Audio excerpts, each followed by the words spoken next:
멜리치 학습의 기본적으로 우리가 이제 AI 기반 멜리치 학습법이다라고 했을 때, 처음에 우리가 이제 가지고 있는 기본적인 컨셉은 그겁니다. 이렇게 공부를 잘하는 아이들이 있잖아요. 그리고 이제 어떤 업무를 잘하는 사람도 있고, 글을 잘 쓰는 사람도 있고, 다 똑같은데, 이게 뭐냐면은, 잘한다라고 했을 때, 잘한다는 게, 대부분, 프로세스가 비슷해요. 이게 펑셔널한 기능, 그러니까 기능적인 프로세스가 비슷해요. 잘하는 사람들의 특징이. 글을 쓰고, 뭐, 공부 학습을 하고, 이런 것들이. 그래서 그런 펑셔널한 기능들을 우리가, 구별해내고, 그 다음에 이제 그런, 기능에서 뭐가 안 된다. 그러면 그것들을 채워줘서 이 학습의 기능, 인지의 기능들을 도와주는.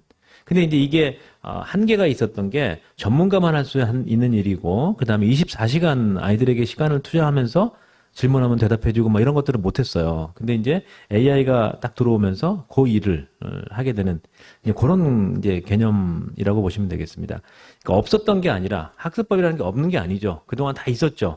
그리고 고도화된 학습법도 있었고, 정말 좋은 학습법도 있었고, 그런 중요한 거는 그거를 내가 직접 사용했을 때, 우리 아이에게 직접 사용했을 때, 할 수 있는 법, 전문가가 아니어도 쓸 수 있는 법, 이런 것들을 이제 우리가 아이디어하게 생각을 했고, 그래 갖고 이제 다시 구현을 해낸 게 챗GPT의 이제 마이 GPT가 나오면서 그걸 구현을 했고, 그 다음에 그 구현한 걸 가지고 우리가 쓰려고 그러니까 중요한 거는 마이 GPT를 만들어 놔도 이걸 쓰는 사람들이 4.0 플러스 버전, 그러니까 이제 유료 회원들만 쓸 수 있었거든요. 그래서 이거 어떻게 하지라고 이제 고민을 했었습니다.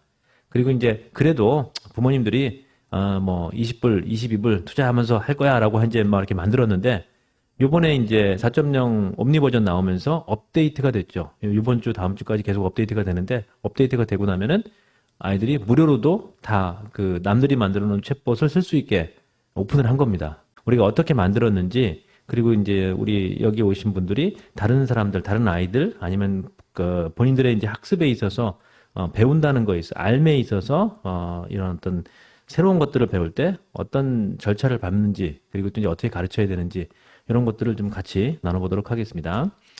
자, 멜리치 학습법에 관해서 인공지능과 학습은 가장 중요한 것은 인공지능이 좋다, 나쁘다, 뭐 클로드, 뭐 챗GPT 이렇게 중요한 게 아니라 중요한 거는 인공지능 활용 능력의 차이가 이 대부분의 아웃 퍼포먼스의 차이를 만들더라는 거죠.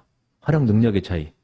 그래서 이제 우리가 지난번에도 한번 말씀드렸던 것 같은데, 이 약한 인간, 기계, 더 나은 프로세스, 요 세 개가 가장 강력한 프로세스라고 그래요. 가장 강력한 조합. 그랬을 때, 요 더 나은 프로세스가 뭐냐면 인공지능 사용법이거든요. 근데 이제 중요한 거는 이게 매뉴얼이 없는 사회잖아요. 그래서 중요한 많은 시간을 얘를 사용해 봐야 되고, 그 다음에 많은 사람들과 함께 이게 안 되는데 어떻게 해? 라고 하면은 옆에서 알려줘야 되는 거예요. 그래야지 빨리빨리 배우고 다시 한번 피드백하고 또 진도 나가고 뭐 이렇게 해야 되는 건데, 제가 이제 가만히 보니까 지금까지 교수님들도 마찬가지지만 지금까지 함께 공부하는 게 우리나라 협동학습 했지만 중요한 거는 혼자 학습하는 게 훨씬 더 유리한 사회입니다. 학교 다닐 때 친구들하고 협동학습보다 혼자 앉아서 외우고 암기하고 문제 풀고 이게 훨씬 더 유리했잖아요. 그 다음에 교수님들도 자기 방에 앉아서 본인은 각자 방에 앉아가지고 논문 쓰고 발표하고 이게 훨씬 더 유리한 사회였는데 인공지능이 딱 나오면서 더 나은 프로세스를 만들기 위해서 이게 배울 데가 없는 거예요. 어떻게 합니까? 그러면 옆에 있는 사람한테 물어볼 수밖에 없는 거예요.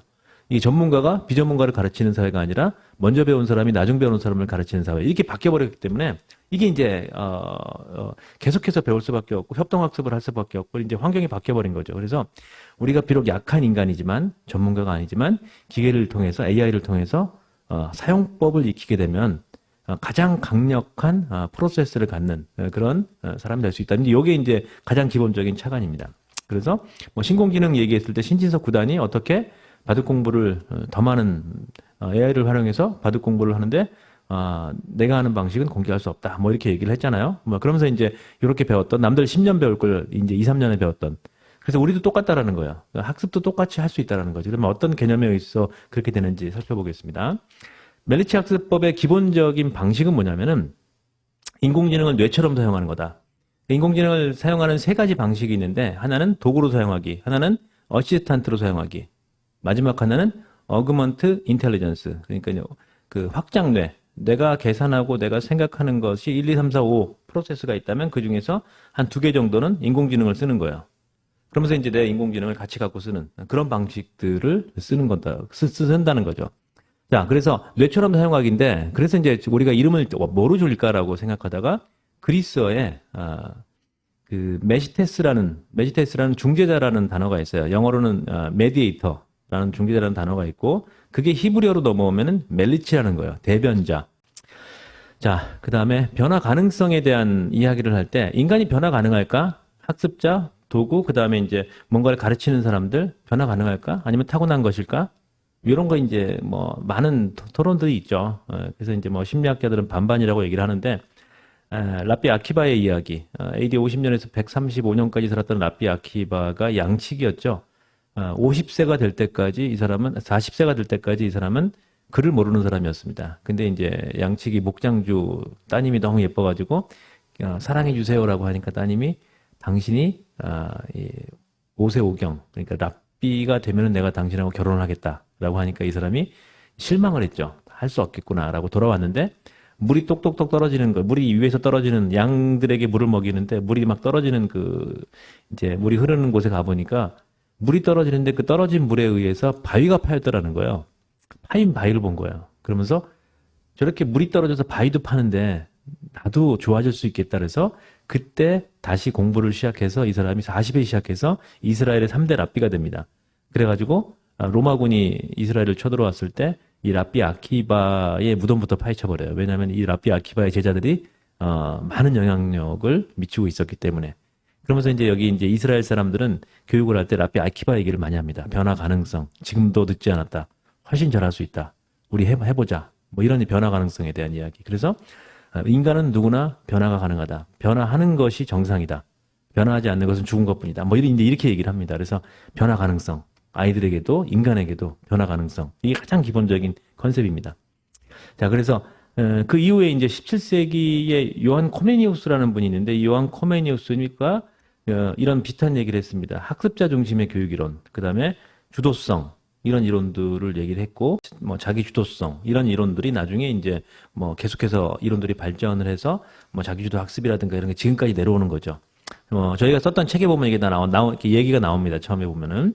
그 요한 코메니우스. 그래서 이제 종교 개혁에 있었던 그런 이제 요한 코메니우스의 사상이 저희 멜리츠의 어떤 멜리츠 학습법에 흐르고 있는 이야기다라는 거죠. 그 뇌의 가소성이라고 그러는데 아까 변화 가능성에 대한 것들, 가소성. 그래서 이제 쓰면 쓸수록 좋아진다는 거예요. 어제 저녁에 내 뇌와 아침의 뇌가 다른데 아이들이 쓰면 쓸수록 그게 이제 미넬리에이션 작업이라고 그러죠. 이제 그 고속도로가 나는 거예요.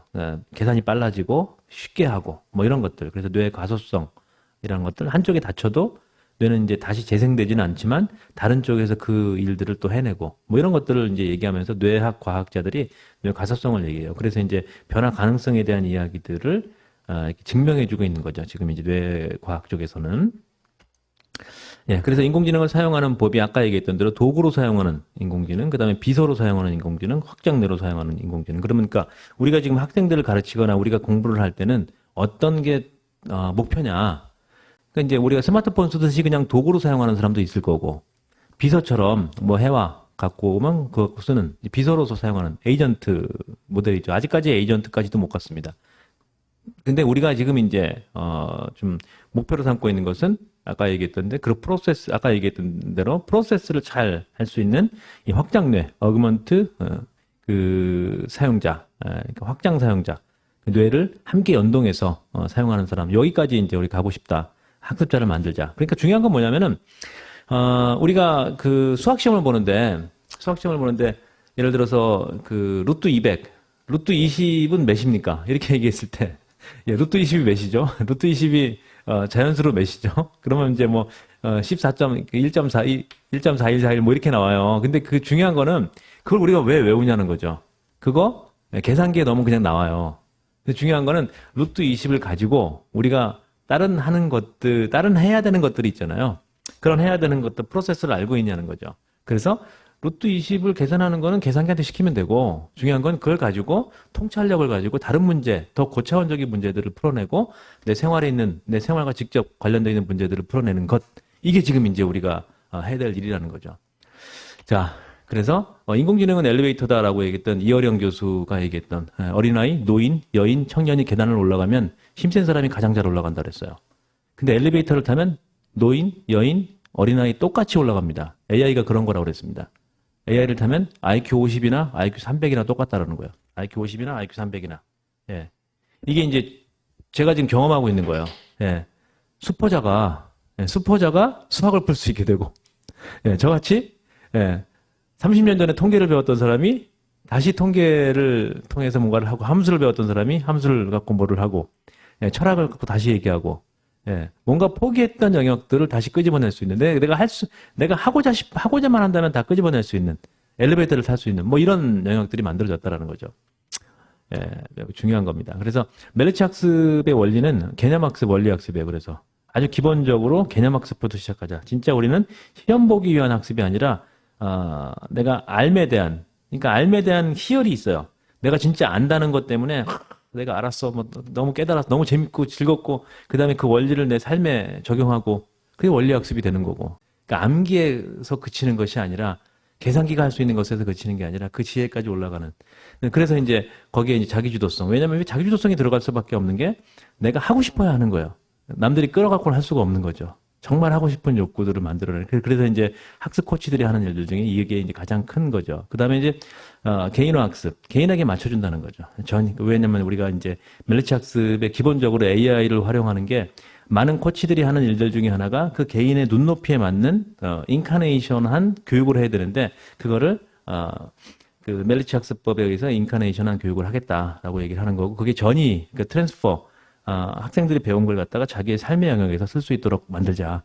그래야지만이 삶의 영역에서 쓰는 이유가 뭐냐면은 내가 수학에서 배웠던 거를 내 삶의 영역 시장을 보러 가고 사업을 하고 이렇게 써야지 이게 왜냐면 단기 기억에서 장기 기억으로 보내요, 이게. 중요한 지식이라고 뇌가 딱 인식하기 때문에. 그래서 전이를 하는 거예요. 학습에서 전이를 얘기를 하는데 자꾸 적용해 보는 거죠.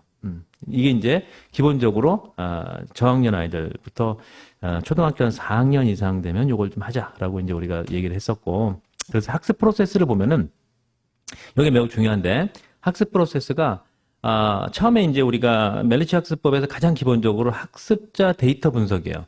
메타인지 분석이라 그러는데 인간이 지식을 받아들이고 지식을 여기서 이제 그 우리가 머리가 좋다라고 할 때 지식을 계산하는 부분이 있잖아. 이게 이제 지식이 딱 들어오면은 데이터가 들어오면 비교, 분류, 분석, 추론, 가정적 사고를 해요. 여기서 이 부분 이걸 일레벌레이션이라고 그래요.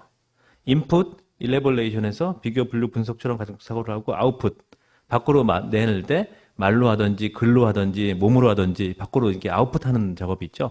요게 이제 프로세스예요. 이 프로세스에서 이상이 생기면은 이 펑셔널하게 이상이 생기기 때문에 학습에도 이상이 생기고 삶에도 이상이 생기고 말을 할 때도 이상이 생기고 대화가 안 되고 커뮤니케이션이 안 되고 이렇게 되는 거죠. 그러니까 요 펑션이 가장 중요하다라고 생각해서 학습자 데이터 분석을 한다. 이게 이제 가장 중요한 거죠. 그래서 이걸 보수로 만들었습니다. 메타 분석 오류인지 보시라고 해서 이걸 보수로 만들어 가지고 학생들이 인풋에서 8가지 기능이 있거든요. 인풋의 8가지 기능 중에서 어떤 부분에서 빨간불이 들어왔는지, 어떤 부분을 더 우리가 강화시켜야 되는지, 그 다음에 아까 얘기했던 일레벌레이션, 비교, 분류, 분석, 추론, 가정적 사고하는 일레벌레이션에서 13가지 기능이 있습니다. 그 다음에 아웃풋에서 7가지 기능. 그러니까 7가지 기능 중에서 어떤 부분이 잘 되고 어떤 부분이 잘 안 되는지를 체크를 해내는 것. 이 첫 번째 데이터 분석이에요. 이거 말고도 많습니다. 그 학습자 분석하는 거는 학습자가 이렇게 성실한 아이냐 아니면 인투이션이 강하냐 아니면 센시티브가 강하냐 이렇게 자세히 보는 애냐 숲을 보는 애냐 나무를 보는 애냐 이런 것들도 많은데 중요한 거는 학습의 펑셔널한 거하고 딱 연결해 보면요. 지금 제가 얘기하는 8, 13, 7가지가 학습과 딱 연결됩니다. 네. 나머지는 약간 성격적인 거예요. 성격적인 거. 이거는 학습과 그냥 학습 펑셔널과 딱 연결되는 겁니다. 그 다음에 인식의 4단계 중에서 인식을 할 때 생각해 보십시오. 인식을 할 때 뭔가를 딱 캐치를 했어요. 뭐가 움직여. 아니면 뭐를 내가 새로운 걸 봤어. 그 다음에 집중을 해. 집중을 한 다음에 그 데이터가 딱 들어오면 내가 알고 있는 것과 비교, 분류, 분석, 추론하죠. 여기서 새로운 것을 또 배우고 그 다음에 마지막에 5단계 가면은 이거를 내가 실천하는 거예요. 요게 인식의 5단계라고 그래요. 아주 쉬워요. 그냥 이렇게 5단계라 그러니까 되게 어렵게 생각하지 마시고 그냥 데이터를 보면 이게 새로운 거네. 그 집중. 네. 그 다음에 집중한 거를 내가 알고 있는 것과 비교, 분류, 분석 이렇게 하고 그 다음에 나중에 새로운 것들을 내가 어떻게 학습해야 되는지 그 학습, 그 다음에 학습된 걸 가지고 실천이에요. 이제 해보는 거죠. 근데 요 5단계가 있는데 그 5단계 중에서 우리가 학습이라고 얘기할 때 대부분 요 4단계에 그 내가 새로운 것들을 학습할 때 그 10가지 프로세스가 있다고 그래요. 요 프로세스는 제가 보여드릴게요. 그래서 학생들하고 새로운 것들을 뭔가를 할 때 이 10가지 프로세스를 알려주면은 이게 뭔가를 배우는 것, 내가 처음 배우는 것들을 계속해서 익혀낼 수 있는. 그러니까 이걸 갖다 10단계로 표현하던 뭐 표현하지 못하던 상관이 없습니다. 공부를 잘하는 아이들은 10단계, 여기서 지금 제가 뒤에 설명해 드리면 10단계를 다 쓰고 있어요. 예, 딱 그걸 쓰고 있어요. 그래서 그걸 갖다가 아이들에게 하나하나씩 이렇게 좀 봇을 가지고 해주자, 봇을 가지고 훈련을 시켜주자, 뭐 그런 겁니다. 자, 그래서 이제 10과목별로, 그러니까 하나의 원리를 알아가지고 전이를 시켜야 될 거 아니에요. 수학도 해보고 국어도 해보고 다 해봤는데 이걸 갖다가 수학했던 거랑 국어도 해도 돼. 조금 이제 양상은 다르죠. 그 양식 자체가 다르니까 사회도 다르고 또 이제 그 배우는 그 내용 자체가 다르니까. 근데 원리는 똑같다라는 거예요. 딱 10단계를 가지고 계속 이게 놀다 보면은 이 새로운 건 이렇게 배우는구나. 우리 어른들도 마찬가지예요. 새로운 걸 계속 배워야 되잖아요. 10단계를 이렇게 배우는구나라고 배우게 된다는 거죠. 자, 그래서 메타인지 학습 분석을 할 때 GPT-수가 입력, 처리, 출력 이렇게 됩니다. 입력, 처리, 출력 아까 8개, 13개, 출력에 7개. 그래서 그래프까지 그려주는데 자, 보시면은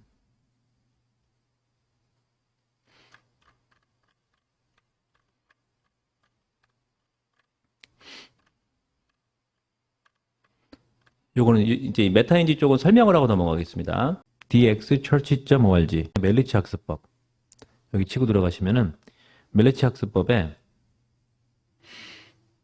멜리치 학습법 안에 처음에 이제 학습자들이 우리를 찾아왔을 때 가장 먼저 해야 될 일은 학습자의 펑셔널한 기능들을 이해를 하는 거예요. 이 친구가 지금 어디가 문제가 생기고 있는지, 듣기에서 문제가 생기는지, 말하기에서 문제가 생기는지, 아니면 비교, 분류, 분석, 추론에서 문제가 생기고 있는지, 학습을 준비할 수 있는, 학습을 배울 수 있는 그 기능적인 지식 체계가 준비가 되어 있는지를 체크하는 것. 이게 이제 멜리츠 메타인지 오류 검사 보십니다. 예. 그래서 여기서 메타인지를 검사하고 싶어요라고 한번 여기 쳐보시면은 여기서 이렇게 이제 어디부터 이 메타인지 오류 검사하겠습니다. 3가지 요인 여기 있죠. 입력, 정교화, 그다음에 출력에서 진행됩니다. 3가지 중에서 어떤 걸 시작할까요? 그러니까 아까 얘기했던 입력이 8가지, 그다음에 일레벌레이션이 13가지, 아웃풋이 7가지인데 그러면 여기서 이제 질문은 입력의 8가지 중에서 하나에 3가지씩 질문을 합니다.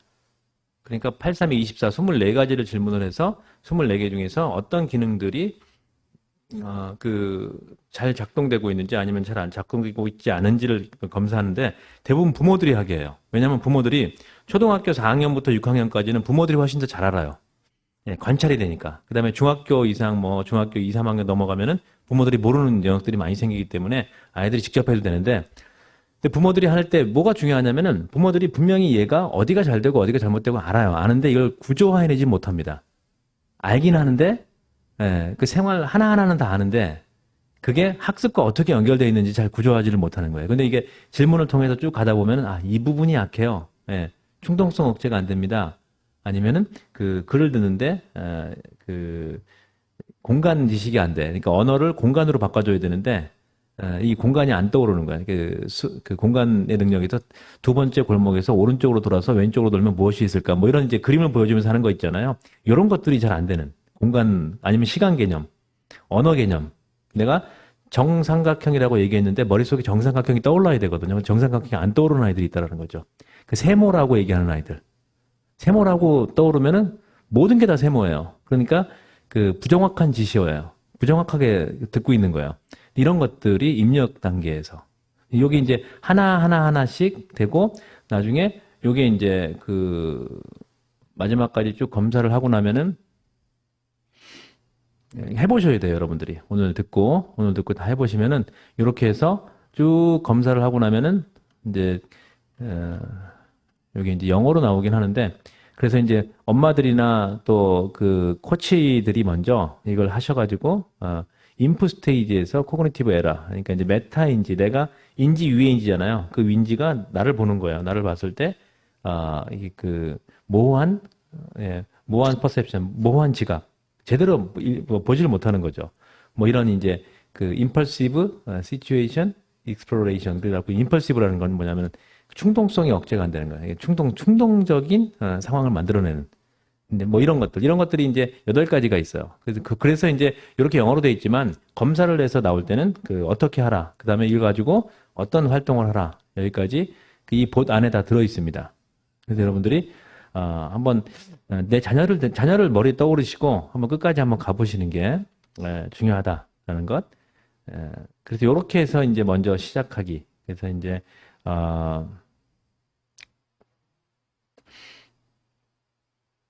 오케이. 요 부분에서 학생들의 메타인지를 먼저 체크하기. 학생들이 그 학습의 펑션을 체크하기. 이게 먼저라는 거죠. 그래서 새로운 지식을 그 다음에 이제 일레벌레이션에서 인식의 4단계 집중, 그 다음에 어떤 새로운 것들을 발견하고 집중해서 내가 아는 것과 비교해서 새로운 것들을 배울 때는 이렇게 10가지 단계가 있다라는 거야. 그래서 개념의 주입, 기초 사례. 어떤 예를 들어 수학이다 그러면 수학의 함수에 초등학교 4학년 수학이 있을 거 아니에요? 초등학교 4학년 수학의 사례들을 넣어주는 거죠. 난 초등학교 4학년이야. 초등학교 4학년인데 4학년이 수학의 함수를 배우고 싶어. 뭐 이렇게 들어가는 거예요. 그 다음에 개념에 의해 함수란 무엇일까? 함수에 대한 개념. 그 다음에 이치. 함수는 왜 만들어졌을까? 왜라는 거예요. 이치는. 왜? 그 다음에 함수의 원리. 함수는 어떤 원리를 갖고 있을까? 좀 더 깊은 거죠. 원리를 알아야지 옆에 있는 학문이나 옆에 있는 그 과목들하고 이게 연결이 돼요. 뒤에 한번 해보겠습니다. 이거는. 그 다음 분석. 논리적인 분석, 비교, 분류. 여기 이제 이런 분석이 되고 연결, 다른 개념이나 사실과 연결, 그 다음에 확장, 추론, 토론, 확산적 사고, 그 다음에 통찰, 그 다음에 변하지 않는 것과 변하는 것을 찾아내고 학습하는 것으로 앞에 있는 것들을 찾아내고 그 다음에 시나리오를 만들고 시뮬레이션 사고를 하고 이게 다 이제 그 뭐 경영이라든가 뭐 사업을 한다든가 다 쓰이는 거죠 이런 게. 그다음 전이, 현실 세계에서 적용점 찾기, 이제 이런 전이 사고 그다음 마지막에 평가하기 이렇게 돼 있습니다. 그래서 요 10단계를 거치는데 오늘은 같이 봇을 켜놓고 해보겠습니다. 그래서 그 멜리츠 매스라고 검색하셔도 되고 아까 이제 우리가 했던 우리가 멜리츠 학습 도우미에서 매스 솔버 이걸 켜보세요. 매스 솔버를 켜보시고 그 매스 솔버는